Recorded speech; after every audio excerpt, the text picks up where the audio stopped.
Well, hello, and welcome to my channel, Laura's Lupus. Hi, my name is Laura, and I created this channel to talk about all things lupus.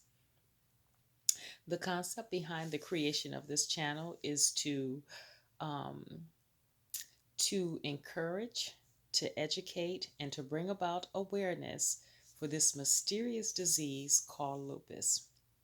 And I invite anyone that's traveling on this journey called lupus to come with me. Come with me. I want to create a community where we can discuss the good things and the tough things about lupus, the ups and the downs, the good days and the bad days, where we can have an open and honest discussion about lupus. As we know, lupus is a mysterious disease. It attacks all systems of the body. There's nothing off limit. It can attack anywhere in the body from the head to the toe, from the brains to the toes. And so I wanted to create this channel so that like minded people could come together, talk about lupus, ask questions, encourage one another. Um, Even if you are not a lupus survivor, if you know someone with the disease called lupus, that you can use these videos as information, as a source of support. And so that's why if you're new to this channel, I invite you, if you enjoy the content of my channel, to please subscribe. Before you subscribe, take a look at some of the other videos. And if you find them informative, useful, helpful, hit that subscribe button, hit the like button, share the information. And while you're at it, also hit the bell so that you can receive a notification every time I upload a new video. And I do that on a regular basis. This community, it is growing. It is a community in which we encourage one another. We're trying to get the information out there about all things lupus, advocate for lupus, encourage, treatments, studies, anything that can lead to finding a cure and totally eradicating this disease called lupus. If you have been a subscriber and you've been with me for a while, thank you so much. I love you. I appreciate you. Thank you for taking this journey with me. Lupus, it impacts everyone differently, so everyone's journey may be different, but either way, it helps when you have someone walking alongside with you. It makes the good days greater and it makes the bad days not so bad when you can look to your left or your right and you can find someone that's experiencing the same thing, that understands what you're going through. Because lupus is a disease, everything occurs on the inside. A person may look well on the outside, but feel horrible on the inside. And so that's why I created this channel. So thank you so much for traveling along with me on this journey. Um, I've been making videos the past couple of weeks about lupus flares. And so I thought it would be befitting today to talk about what are the triggers that cause or lead to a lupus flare. And so, first of all, we need to define what a lupus flare is. A lupus flare is when the symptoms of a lupus patient worsens and causes the patient to begin to feel very ill. And that lupus flare or those symptoms can be in a different, it can range from mild to moderate to severe. And so I wanted to talk today about triggers that lead to flares so that we can have sort of a checklist that we can refer to so that whenever we're blindsided by a flare, in which a lot of times we are, we can be going along fine, feeling fine, lab work, everything is looking good, tests are coming back perfectly fine, and then wham, we're blindsided by a flare. And how many times have we called the doctor and say, you know what, I'm going through this, I'm feeling this, to go in, get a checkup, lab work is fine, everything is fine, and have the doctor to tell you, you know what, you're not sick, you're just experiencing a lupus flare. I know I've experienced that. And so today I want to talk about what are the top 10 triggers that cause a flare, and then give some examples of each one, so that you can so that you can kind of correlate, because sometimes a flare can happen weeks after you've experienced a stressful situation. You know, you could be experiencing a flare from something that occurred in your life 3 weeks ago, a week ago, 2 days ago. And when we have a flare, it really can cause a setback in our lives, and we can really feel bad during this time. You know, for instance, if someone is going through something, uh, for example, the first one on the list, let me just jump right into it. There are 10 top triggers that cause a flare. And the first one on the list is physical stress.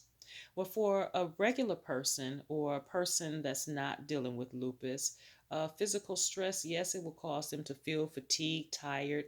They may need, a day of rest to recuperate. But with someone with lupus, multiply that times 10. Multiply how you feel times 10. Now, what's a good example of physical stress? Physical stress could be anything from increased duties at work, increased, your duties at home, things that everyday people take for granted. It becomes stressful for us cooking a meal, cleaning housework, yard work, shoveling snow, uh, just trying to, make it up a flight of stairs, or trying to make it to work on time. Everything you go through physically to get prepared to make it to work on time, that can be physical stress. That can lead to physical stress, which can lead to the triggering of a flare in a lupus patient. Number two on the list, psychological stress. That's a big one. Anything that impacts a lupus patient psychologically, emotionally, mentally can trigger a flare. A good example of psychological stress, let's say you have a job interview that you're preparing for, and you've been preparing for a couple of days, but the night before you find yourself, you can't sleep, you're tossing and turning, you're ruminating about it. You've looked at all the pros and the cons, but for some reason your mind keeps focusing on all the things that go wrong for the interview. You don't feel that you're good enough. What if they don't hire you? You really need this job. And the interview is at 8 o'clock, but you've been tossing and turning. And so 6 o'clock, you're still wide awake. Or at 6 o'clock, you find yourself feeling sleepy. That's psychological stress. Or let's say there's a get together, a family get together, or get together at work, the annual Christmas party. And you dread going, because you know that Billy Bob is going to have a little bit too much to drink, and he's going to say and do some things that are inappropriate. There might be a lot of gossiping going on. It's about a big fashion show. Instead of going to have a good time, you know that it's not going to be such a good time. It's something that you have to endure for 3 to 4 hours, and you dread going. So that can cause psychological stress, which can trigger a flare. Number three on the list is traveling, whether it's by plane, whether it's by train, bus, road trip, all the planning and preparation, all the things that are expected during a trip, all the unexpectations, all the touring, all of the, traveling with a group of people. For instance, if it's a road trip, it's exciting. And so stress is not always bad stress, but stress can be good stress as well that can trigger a flare. Even with the way things are now, if you're taking a trip by airplane, the check in process can be stressful. Um, you're on an airplane for 2 to 4 hours with a group of people that you don't know, or you're seated next to someone who wants to talk during the whole trip and you want to rest, or you're trying to connect with your next flight in order to make it to your destination on time, and your next connection is on the other side of the airport. That is traveling stress. How many of you have been there, experienced stress during traveling? The next one on the list is schedule changes. For example, a schedule change would be, um, you're used to working from 9 to 5, but now your boss says that you have to stay 2 hours past 5 p.m., or you have to come in 2 hours earlier. Or you're working 9 to 5, 5 days a week. Now they've added Saturday as an overtime. Or now the schedule is from 7 a.m. to 7 p.m., 5 days or 6 days a week. That can cause a flare in a lupus patient. The next one, or the next two, is interrupted sleep and lack of sleep. Those two are correlated together. I look at an example of interrupted sleep is, where you're caring for an ill child or an ill spouse or an ill family member, or you're having problems sleeping at night, or excuse me, you are falling asleep, but you can't stay asleep. You may sleep for 2 hours and then you're up for 2 hours, and then you go to sleep for 4 hours and then you're up for 2 hours. And so, if you're accustomed to sleeping 8 hours, 10 hours in order to feel rejuvenated and well rested, then this is interrupting your sleep pattern that can trigger a flare. A lack of sleep, again, is correlated with interrupted sleep. Anything that causes you to that interrupts your regular or normal sleep patterns, that can trigger a flare. That lack of sleep leads to lupus becoming active somewhere in your body. And a lot of times when a lupus flare occurs, it's not necessarily, if you're dealing with lack of sleep, you may think a lupus flare may come in the form of a headache, but that's not necessarily so. Again, lupus is a systemic disease. It can impact and occur, activity can occur anywhere in the body. And so you may think, well, this lupus flare should show up as a headache. No, it could show up as hair loss. It could show up as a fever. It could show up as fatigue, which, that's normal if you're having a lack of sleep. But, fatigue, a fever, joint pain, joint aches. It could show up heart palpitations, problems with the kidneys. Lupus, it can impact different systems of the body at the same time. And so, if lupus is impacting the kidneys, it can also impact the heart at the same time.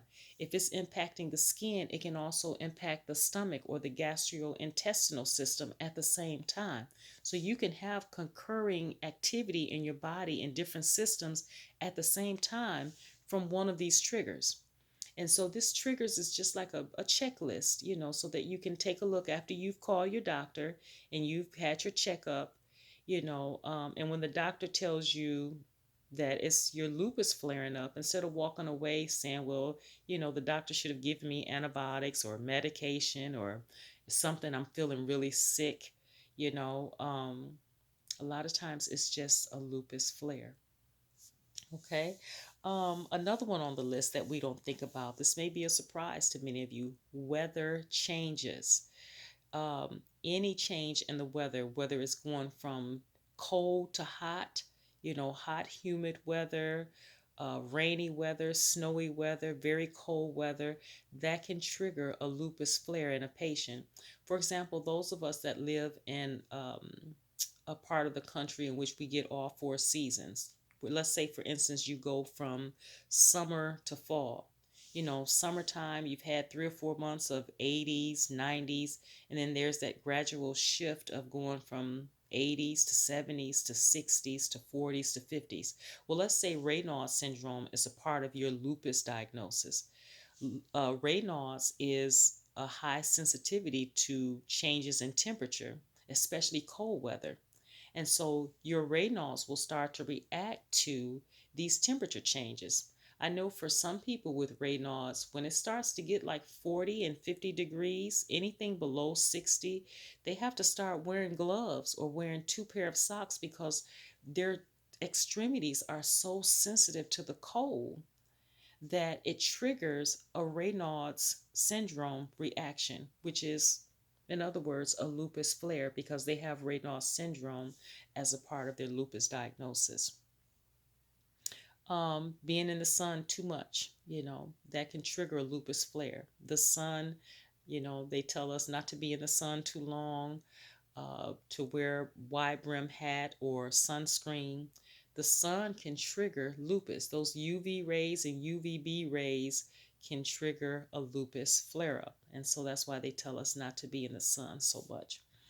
The next one on the list is overexertion. Overexertion can be, um, again, house cleaning, chores, overexertion, getting the kids ready for school. Even now with everything that we're going through. Um, a lot of us are working from home. And so our home has become our workspace. Then we have to homeschool the kids. And so we're running around, a big chunk of our days trying to wear several different hats, being the teacher, the preacher, the counselor, the mother, the father, the counselor, the mate. We wear so many different hats, and that can cause a lot of overexertion where you fall into bed totally exhausted. Overexertion can also, going out shoveling snow, doing yard work. Um, let's say if you have like an area that in which you're impacted by flooding or tornado, having to go and experience that whole cleanup, which is overexertion, the physical stress, the psychological stress of having to go through that. If you're a person that you work out, um, and let's say during this workout you kind of overdo it, you put on too many weights on the weight bench, and or you do too many reps, that's overexertion. And so even a person without lupus is going to experience fatigue, body aches. But the thing about it, with lupus, you multiply that times 10, and then also the other symptoms that come along with the normal things that people experience, the fatigue, the body aches, the muscle tension. You add, sometimes you can have a flare that has nothing to do with the area that you think it should impact. You can experience hair loss from overexertion. You can experience hair loss and skin rashes from traveling. So a lupus flare can show up in so many different ways in the body. Nothing is off limits. No system of the body is off limits. And so this here, just goes to show you the mysteriousness and the trickiness of this disease. A lot of times the flares show up and they have nothing to do with what's going on. And sometimes we can experience a flare from something that has happened a week ago, 2 weeks ago, a month ago. And so we may sit down, and after we question ourselves, we can take a look at these 10 main triggers to see, was this going on in my life at any point in time in the past couple of weeks, in the past month? And this will give us something to look at to say, you know what, yes, I was a little stressed from traveling, or I was a little, I wasn't sleeping very well. So no wonder I'm having this flare has been triggered in a system in my body. The next one on the list is medication changes.